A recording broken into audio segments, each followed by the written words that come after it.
Prime Minister Dickon Mitchell said an agreement will soon be finalized between Grenada and the Kingdom of Saudi Arabia.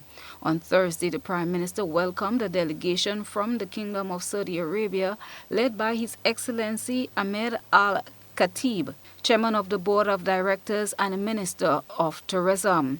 Discussions were centered around the provision of support for the Saudi Fund for Development of Grenada through the Climate Smart Infrastructure Program, which seeks to address Grenada's susceptibility to extreme weather conditions and the associated challenges of flooding and infrastructure vulnerabilities, particularly along our coastlines. I think it's just a question of finalizing the paperwork. Ideally for us, we would want it to be 100 million in grant funding.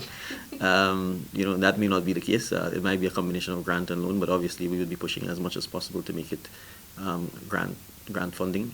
But if it's not totally grant, you still need the funding, and obviously we would look for very, very concessional loan terms. So that's really the part of it that I think we will be finalizing on the next visit by the delegation.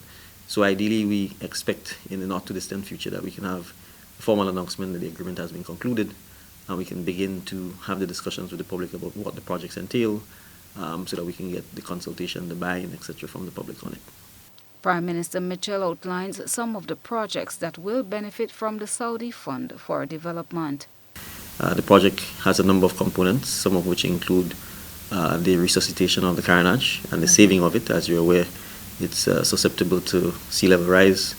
The saving of Grandlands Beach, and when I say saving of Grandlands Beach, the beach needs to be saved. We have projections that show that by 2050, there may no longer be a Grandlands Beach. So obviously that's our pride and gem, and we have to take measures to ensure that we can have it around for many, many more decades to come. Grenville as well suffers significantly from flooding, so we also have to take measures to address that. Other components of the project include capacity building. We expect another visit by another delegation to do the technical work, particularly with the Ministry of Finance on this issue. Prior to his visit, there was a technical team that came in April and did extensive work as well with the Ministry of Climate Resilience, the Ministry of Finance. So the visit was really to concretize that part. And secondly, as you're aware, Saudi Arabia is bidding to host Expo 2030 in Riyadh. And obviously part of the visit was to seek the confirmation of Grenada's support, as well as OECS and CARICOM member states' support. Grenada has indicated our desire and willingness to support Saudi Arabia in its bid. And so the discussions were also about that issue.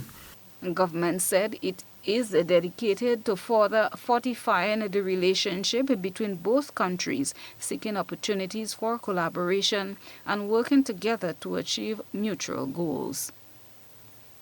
Christina John, GBN News.